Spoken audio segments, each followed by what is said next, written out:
that this is going to be fine for you. I would like to thank Truth and James for this opportunity to speak to you from my home. I love where I live. I love every day. I live up on a hill in a house I built and manage a nonprofit here in Mexico. But my goal has always been to serve people. And I made a deal, because I think God is intelligent. And I made a deal with Infinite Intelligence years ago. I said, I will do anything on the planet for you if you will make it possible. That's all I ask, no small thing. And that's kind of how I've been living. And so how exciting it is to be in these new times that people keep saying is unprecedented. So my talk today that I'm going to be sharing with you is actually called Peace in Any Storm. I don't want peace, probably like you, I don't want peace just when it's convenient. That's when it's easy. But I want peace all the time, while being human as well. And so recently I have found out that what people call this huge problem in the world, pandemic, they keep saying it's unprecedented, unprecedented. I don't really like that word. I would kind of throw that out because this is historic. It's historic. And it's not to take the sadness or the problem out of it, but I'm kind of a history nerd. For those who don't know, I delve into history. I almost became a history professor because I love looking at time. I love looking at human experience. And when we do that, we cannot say that this pandemic is unprecedented. There's been many. What they really mean is within recent memory, right? Within your experience.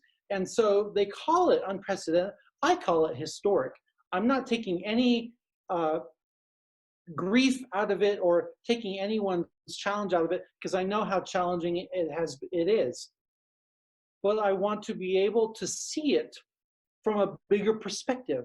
Spiritualism helps that.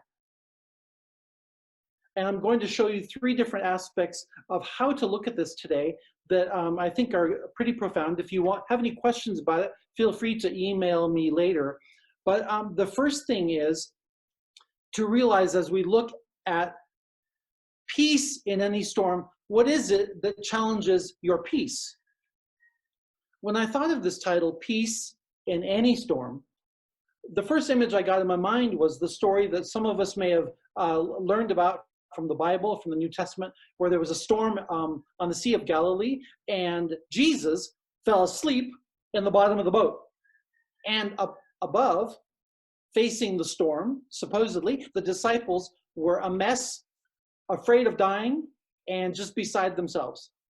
And I have subsequently learned that this story is actually based on an older mythological story to actually talk about trust. It wasn't original to Jesus' time, but it was based on a previous story. And how interesting, because there in the middle of the storm, in the belly of the boat, Jesus is fast asleep. And the people upstairs who are worried and bothered by the physicality of the storm, the physicality of, gee, I might die, were just beside themselves. When they woke up Jesus and said, how can you be asleep down here? Everything is going to pieces. Don't you know there's a storm? He came up, he said, be still. Yeah. As we say in Spanish, yeah.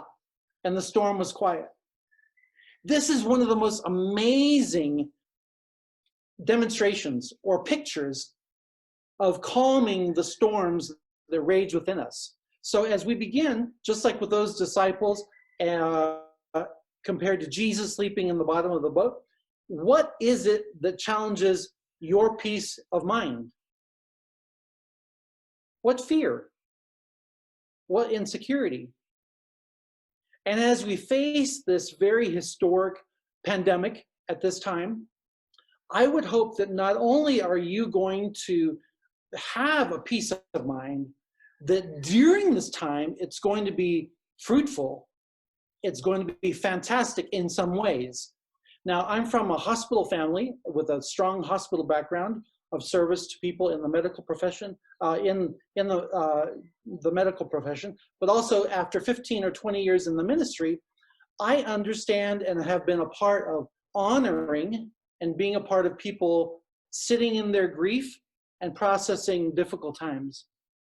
So I don't take anything away from that process. It's human.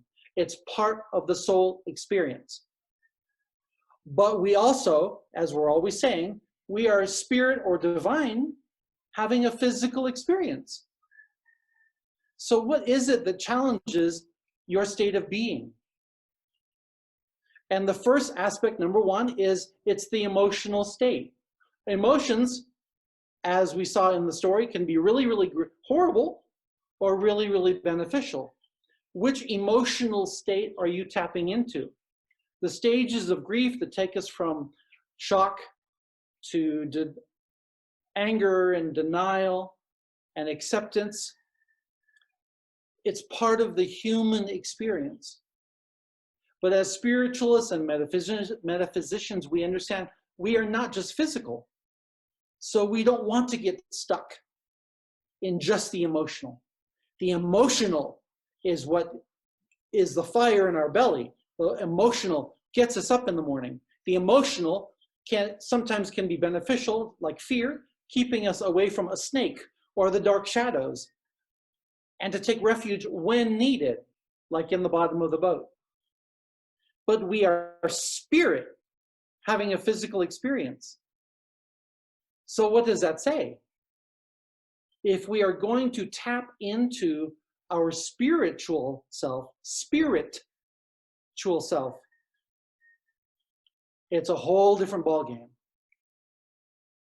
If we're there, then we can sleep in any storm. And kind of more important for coping with difficult times is that we can begin to have a right perspective. And perspective is the second aspect, because thoughts and ideas are driven by the emotions. So that explains why when we're crazy emotionally, we can have crazy thoughts. When we're emotionally connected to our spirit self, it's a whole different ballgame. The thoughts are divine. The thoughts are inspired. Our perspective looks differently. Our perspective is different because we're looking with the eyes of spirit. For example, years ago, I met with someone. They were 2 hours away from where I was, and it was during the financial crisis of what you would remember as 2008. And this person was not able to make their mortgage. And this young person was going to lose their home because they couldn't make their mortgage.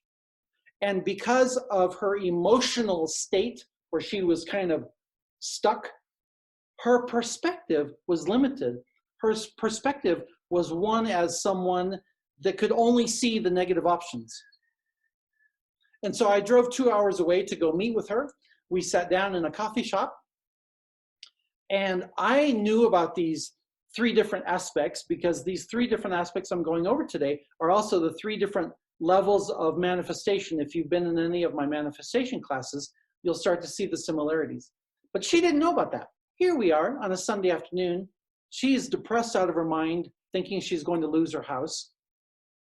And as I began to work with where her emotional state was, shifted just a little bit into the divine and the love and the trust, she began to see with the eyes of spirit. The ideas that were possible became different. Her perspective on options that were available became different. And within minutes, now it took 2 hours to get there, but within minutes of sitting, just shifting the emotional, the perspective, being open to ideas, she began to see options that were immediately available right in front of her to be able to make the mortgage. And believe me, she was thinking like an accountant. She was afraid of losing her house. I was thinking like an accountant, kind of, because I have one foot in the physical realm, don't I? But we all have one foot also in the spirit realm. And so with the eyes of spirit, she began to see, not like a materialist, which is very limited, How can I measure this? What's scary here? Instead of looking at it like a materialist, she began to look at it like a spiritualist. With spiritual eyes, she began to see the situation, and so her vision was opened. Her peace of mind began to shift the look on her face. Because now she had concrete ideas here that would work in the material world. And this is one of the beautiful aspects of working with spirit personally, as well as in spiritualism, because spirit understands we're here in the physical realm. Food, shelter, water, etc., etc. We need that. Spirit is not so silly to leave us out in the cold. Spirit wants us to have the ideas that work and to have the sustenance, whether it's food or shelter or money. Any solution needed to accommodate us in the material realm is available.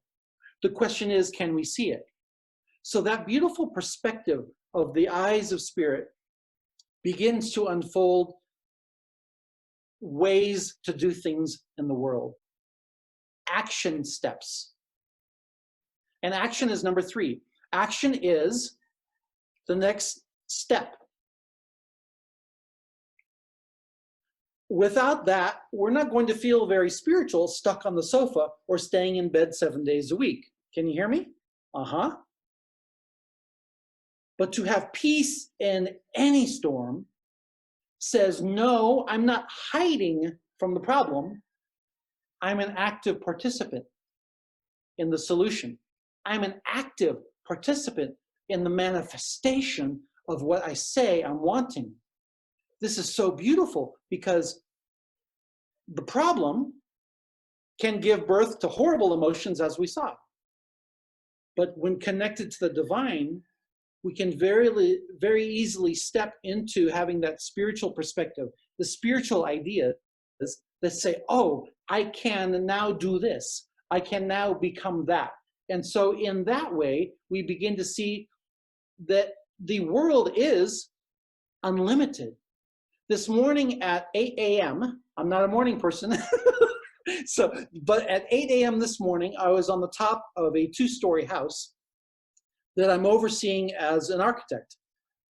And they were pouring or creating the last part of the roof. And this is always kind of like, it's almost the end of a project. And I'm standing on the top of this roof this morning with 15 crew concrete guys that work downstairs, bringing the concrete upstairs. And I'm sitting there looking over the city, and I realize what a beautiful thing this is. Because this idea of me serving as an architect didn't come out of me forcing it or making a plan per se.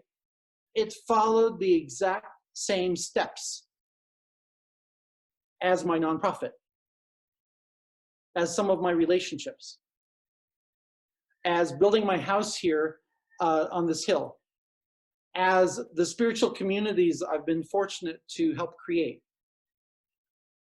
It's the same steps as always. There's no secret.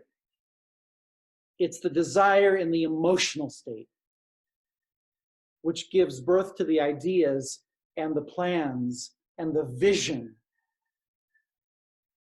And then the action that says, yes, my hands are open. Yes, I will show up to collect. Yes, I will say yes to this contract. Yes, I like this challenge.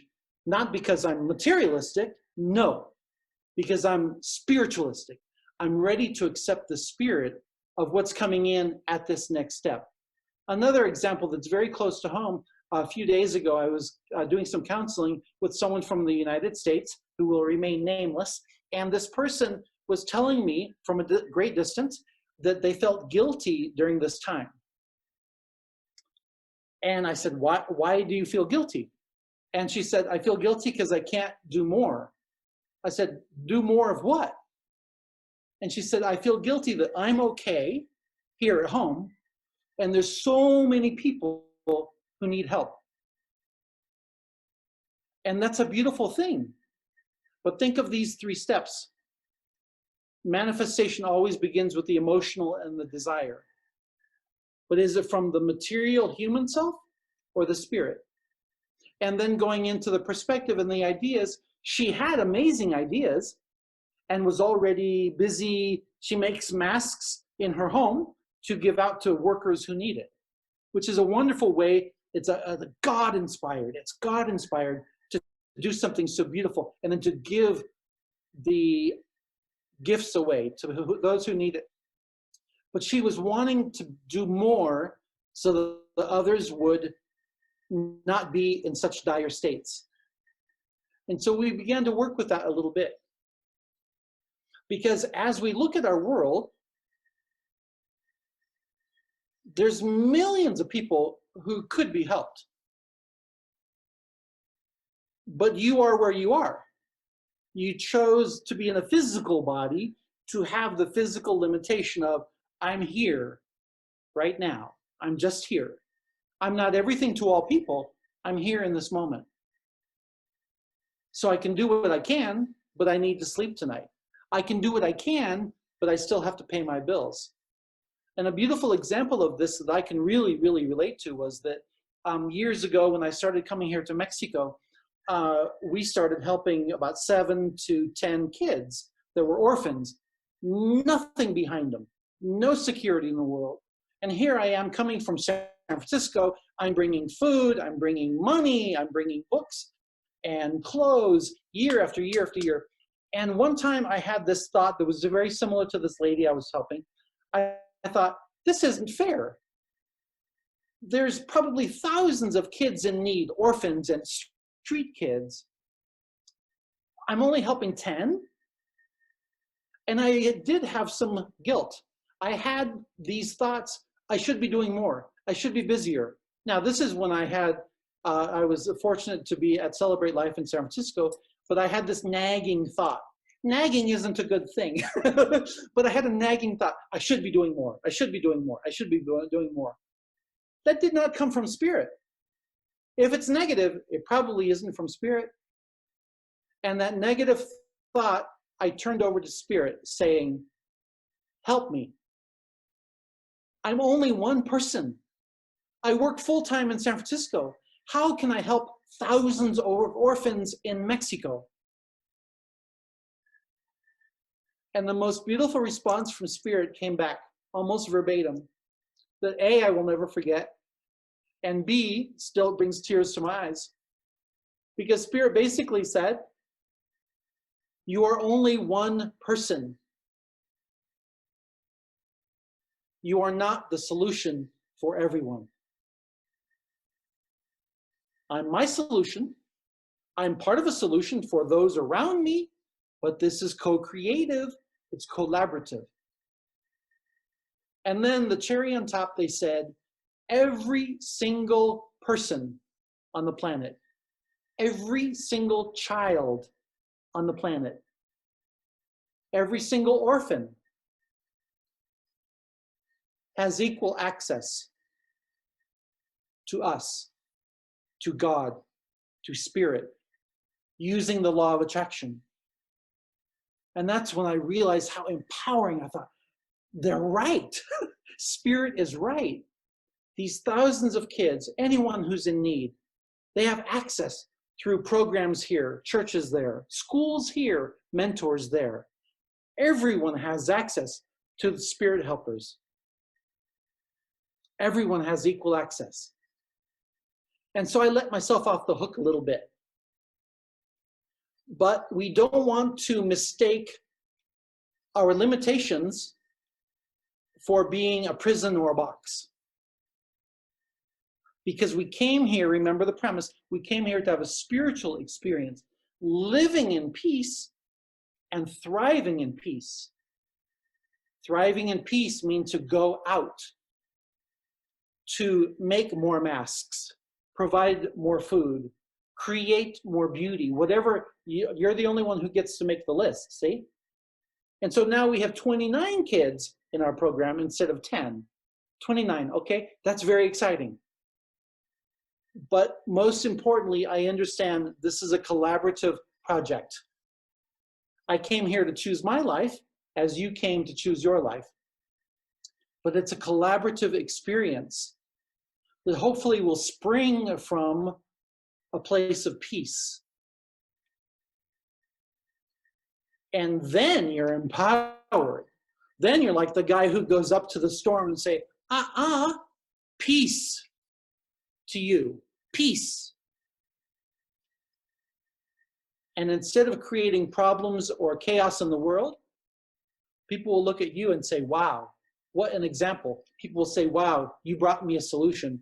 Wow, I can pay my mortgage now.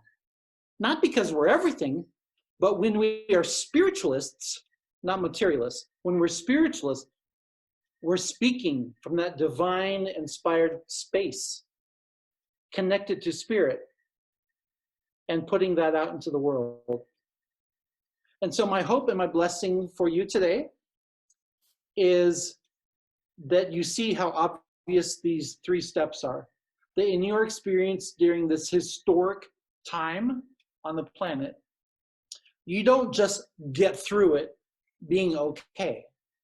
I hope this is a time for you in the next few weeks that you're going to feel a sense of peace knowing there's no death, a sense of peace knowing you chose your life, a sense of peace that God and Spirit are working through your words and through your hands.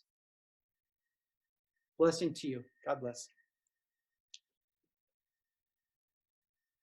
Back to James.